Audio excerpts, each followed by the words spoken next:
The scholars group YouTube channel में आपका बहुत बहुत स्वागत है। इस वीडियो लेक्चर में हम ज्योमेट्रिक मीन के सेकंड प्रॉपर्टी के बारे में डिस्कशन करेंगे। इसके टोटल 4 प्रॉपर्टीज हैं और इन सभी को मैंने इसके पहले वाले लेक्चर में डिस्कस किया था और प्रॉपर्टी 1 को प्रूव किया था। इस वीडियो में हम प्रॉपर्टी 2 को प्रूव करेंगे। सबसे पहले फिर से स्टेटमेंट देख लेते हैं। If G1, G2, Gk are the geometric mean of k distributions with respective frequencies n1, n2, nk, then the geometric mean G of the whole distribution with total frequency n is equal to summation ni is given by।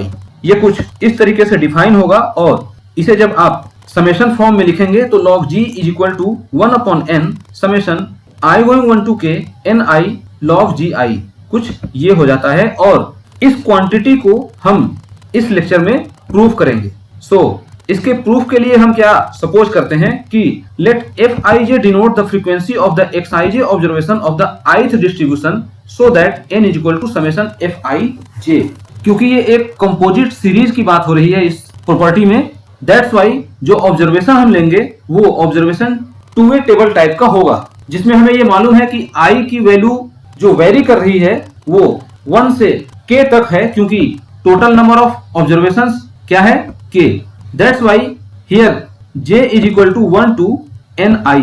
तो ये दो तरीके से very करेगा और ये total जो सम है वो n के इक्वल होगा। तो n इज इक्वल टू क्या होगा, summation j going 1 to ni Fij। और जब आपने इसे डिफाइन कर लिया तो log Gi क्या हो जाएगा, सिंपली जैसे log G is equal to summation I going 1 to n Fi log Gi xi divided by n ये होता है। तो किसी ith ऑब्जर्वेशन के लिए क्या होगा, log Gi is equal to summation j going 1 to ni Fij log Gij। क्योंकि उस kth ऑब्जर्वेशन का जो ज्योमेट्रिक मीन है हमें मालूम है कि Gk है। सिमिलरली फर्स्ट ऑब्जर्वेशन का ज्योमेट्रिक मीन क्या है, G1। Second set of observations का ज्योमेट्रिक मीन क्या है, G2। सिमिलरली kth ऑब्जर्वेशन का Gk है। तो ith ऑब्जर्वेशन के लिए क्या हो जाएगा, log Gi is equal to j going 1 to ni summation Fij log Gij divided by total number of observations in that set of observations, that means ith set of observation. तो एक किसी particular set of observation, इसके लिए log Gi क्या होगा, कुछ ये quantity हो जाएगा। बट वी नो दैट कि जो G है वो पूरे होल डिस्ट्रीब्यूशन का ज्योमेट्रिक मीन है। That's why from the definition of geometric mean if we consider the whole set of observations then we can write here that log G is equal to summation I going 1 to k, because यहाँ आपने log Gi को define किया हुआ है किसी एक particular ith set के लिए। तो कंप्लीट डिस्ट्रीब्यूशन के लिए log G क्या हो जाएगा, I going 1 to k j going 1 to ni summation Fij into log Gij। और सिमिलरली यहाँ भी I गोइंग 1 to k हो जाएगा। और इस केस में आपको मालूम है कि इसकी वैल्यू क्या होती है, ni, जो कि यहाँ ni से रिप्लेस हो जाएगा। सिमिलरली यहाँ भी ni से रिप्लेस हो जाएगा ये। और फाइनली आपको क्या मिलेगा, log G is equal to 1 upon n summation I going 1 to k ni log Gi, because this whole term become n, जो कि प्रूफ करना था।